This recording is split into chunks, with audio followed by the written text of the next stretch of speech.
As artroplastias, no modo geral, particularmente a artroplastia de quadril, a artroplastia total de quadril e depois a de joelho, constituíram no final do século passado, 1980, um marco dentro da ortopedia no mundo todo. Sem sombra de dúvida, foi uma divisor de águas em que é feita a primeira artroplastia total de quadril, praticamente foi o John Chaney que lançou, e hoje é feita no mundo inteiro com segurança, já bem estruturada as suas bases teóricas, as suas bases técnicas e o desenvolvimento das próteses. Mas isso não foi bem assim. Só para vocês terem uma ideia, essa é uma prótese de acrílico ainda. Meu pai operou em 52, no caso de tumor, mas a prótese era feita de acrílico naquela época e parcial, sem envolver o acetábulo, o encaixe da pelve. Aqui está o exemplo da evolução que nós pudemos resgatar dentro do Instituto de Ortopedia da Faculdade de Medicina da USP, a evolução das próteses de acrílico, polietileno, titânio, até finalmente as últimas próteses aqui desenvolvidas. Esse é um exemplo daquilo que foi feito, tá? Um outro caso de uma lesão de tumor de células gigantes, foi feita essa prótese de aço. Mas foi sem sombra de dúvida o Maqui Farrah que lançou então essa prótese total, ainda sem fixação com cimento, com esses dentes, aço, e John Chaney foi o divisor de águas, sem sombra de dúvida, que estabeleceu a base atual. Ele conseguiu, através do metilmetacrilato, fixar no acetábulo polietileno e o encaixe com o encaixe do fêmur proximal. Um outro exemplo da prótese de Chaney, essa é uma parcial, não é de Chaney, e aqui está o caso, fixando a pelve através do acetábulo e fixando o fêmur após a ressecção da cabeça, contato polietileno com aço. Isso perdurou por muitas décadas, a evolução da prótese do Maqui Farrah para Chaney, até que as próteses atuais foram se desenvolvendo. Mais um exemplo didático, a cabeça ressecada, um exemplo de material plástico, tá? E aqui colocada dentro do indivíduo, corte pequeno, uma incisão pequena, a gente consegue. O planejamento pré-operatório é importante, como em tudo, pelo fato de já estar bem estabelecido, existe muita gente que não está habituada a fazer essa cirurgia e que o faz e com problemas. Então, a primeira conduta é o diagnóstico e quem indica a cirurgia é o paciente. Isso é uma coisa que eu aprendi desde a época do meu pai e tudo mais. Não se indica pela dor só, pelo aspecto radiográfico, pela limitação do paciente começar a deambular, até pela dor em repouso. É o típico do caso que o paciente se expõe a ir às vantagens, expõe as suas limitações e ele vai indicar, doutor, eu estou querendo operar. Porque às vezes a dor inicialmente é pequena, de manhã, quando acorda, quando começa a andar, melhora. Tudo isso a gente sabe perfeitamente, mas é o paciente que vai sentir. São pacientes às vezes que falam, olha, eu vou me limitando. Eu ia até um certo lugar fazer uma compra no mercado, passei a não ir mais, mas eu estou bem assim. Eu não andando muito, não tem problema. A gente tem que mostrar para o indivíduo que a qualidade de vida dele vai melhorar com a utilização da prótese total do quadril. A artrose de quadril é limitante, mas não é limitante 24 horas por dia. Há períodos de melhora e piora. E o indivíduo, o paciente, a paciente, vai se adequando a isso. E muitas vezes é reticente de indicar, nossa, vou tirar tudo, vou trocar articulação. Quando nós mostramos o resultado, três dias de internação, deambulação no 5º dia, na primeira semana, com apoio total. Isso realmente é uma coisa que gratifica quando bem indicada e quando bem realizada, como nesses exemplos aqui. Então, um exemplo, o lado normal e o lado acometido, total gasto da cartilagem articular. O planejamento tem que ser muito bem feito. Os raios-x, geralmente, a gente pede dos dois lados, tentando ver perfeitamente a articulação. E tudo isso tem os templates para minimizar e adequar perfeitamente a prótese que vai ser empregada. Então, isso é uma coisa bem sabida quem faz. Está aqui a artrose e aqui é o template, que é uma espécie de uma cola que é colocada de encontro ao raio-x para estabelecer o tamanho exato em que vai ser feita, o tamanho que é perfeitamente adequado ao paciente. Aqui já estamos no ato cirúrgico, eu com o Dr. Cabrita, essa é uma artroplastia total de quadril, a via de acesso é uma via subindo pela perna, indo atrás do Dr. Canter, Aqui já o corte efetuado. Aqui está o joelho e aqui está a pelve. É uma cirurgia posterolateral. Você vai com uma incisão e atinge a parte posterior. Aí você expõe a musculatura, o mínimo de ressecção muscular, já expõe e já faz a ostectomia. Você tira a cabeça, aqui já está mostrando, serrando e tirando a cabeça que estava com artrose. Aí a gente faz a preparação do acetábulo, que é o encaixe da bacia, preparação do fêmur, exatamente do tamanho que foi escolhido previamente, e aqui já está colocado uma prótese. Essa é a cerâmica polietileno. Então, exemplo pré-operatório, pós-operatório, a fixação sem cimento. Isso aqui são parafusos colocados. Com o tempo, o próprio tecido ósseo do acetábulo vai fixar cada vez mais essa prótese. Historicamente, ainda existem pessoas que fazem a fixação com cimento, mas hoje o encaixe é feito, tá? Por pressão, com pressão progressiva, com fresas progressivas, detalhes da técnica, e aqui também.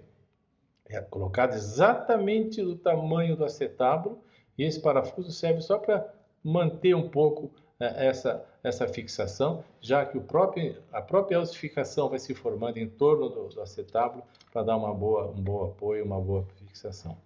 Aqui está um outro exemplo mostrando o lado operado, onde foi feito o corte aqui desse lado. Um outro exemplo mostrando aqui o corte é feito no colo do fêmur, nessa condição, e aqui a prótese colocada. Um perfil perfeitamente inserida dentro do fêmur e no acetábulo. Esse é um exemplo das milhares de próteses que existem. Essa é uma cerâmica. Nós estamos utilizando cerâmica com polietileno, não cerâmica.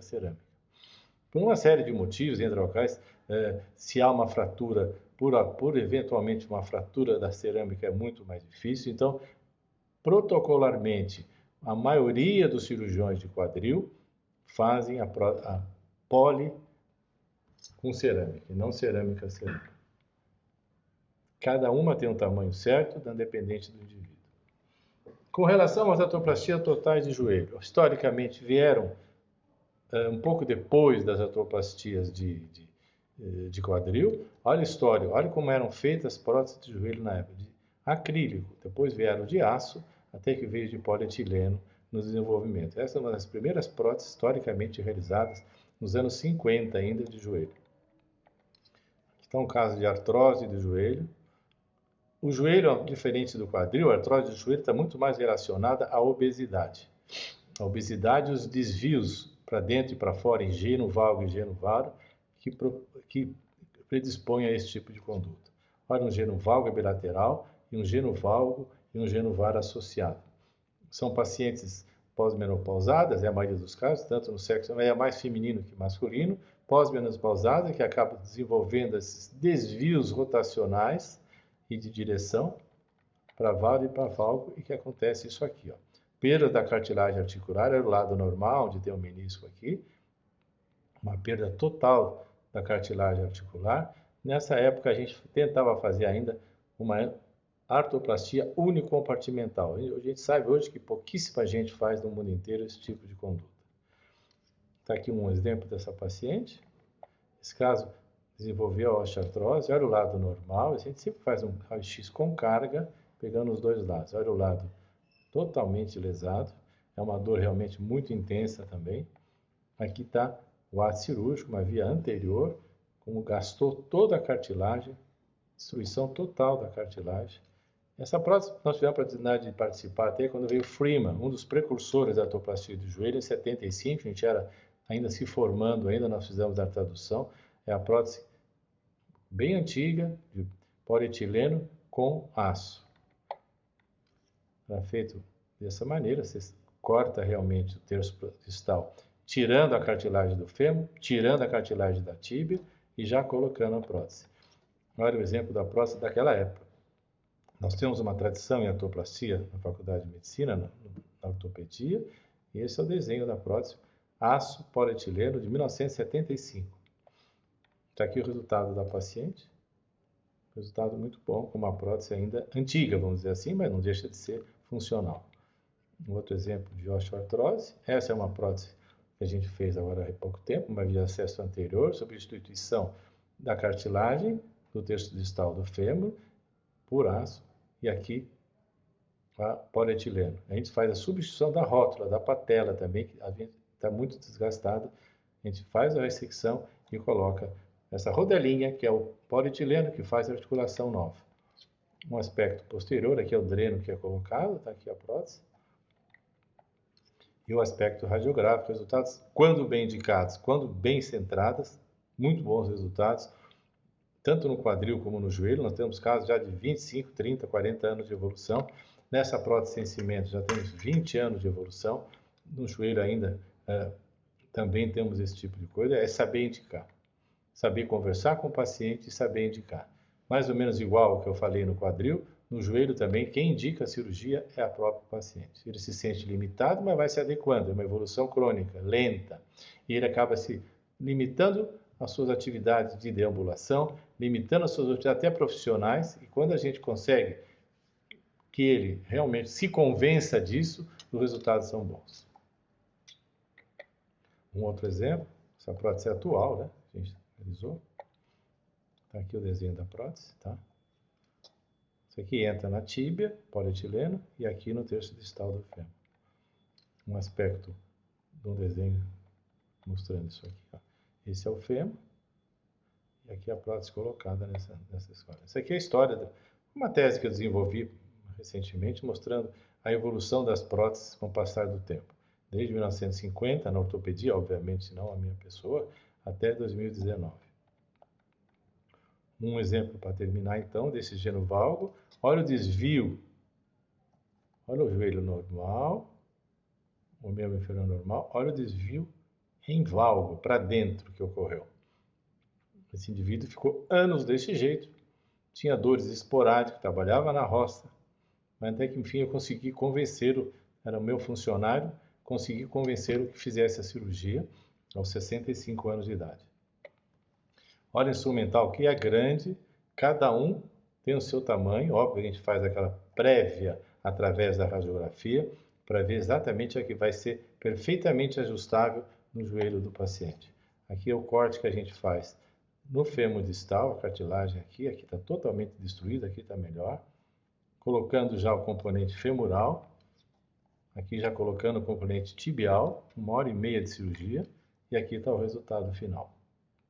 São coisas que a gente pode acompanhar e pode dizer com segurança. Quando bem indicada, quando a prótese for de qualidade, tempo cirúrgico, tudo isso for bem feito, os resultados são realmente impressionantes e muito gratificantes. Um outro exemplo da prótese. 1h30 de cirurgia, 3 dias de internação, sai deambulando, às vezes no começo com andador, já fazendo fisioterapia. Não tem muita diferença em relação ao quadril, ao joelho, quanto ao pós-operatório. Os resultados são realmente muito gratificantes quando feitos com pessoas que têm o know-how para ser feito isso. E a prótese bem feita e o paciente estiver consciente de tudo, das suas possibilidades de melhora de qualidade de vida, que é o que a gente deseja nesses casos.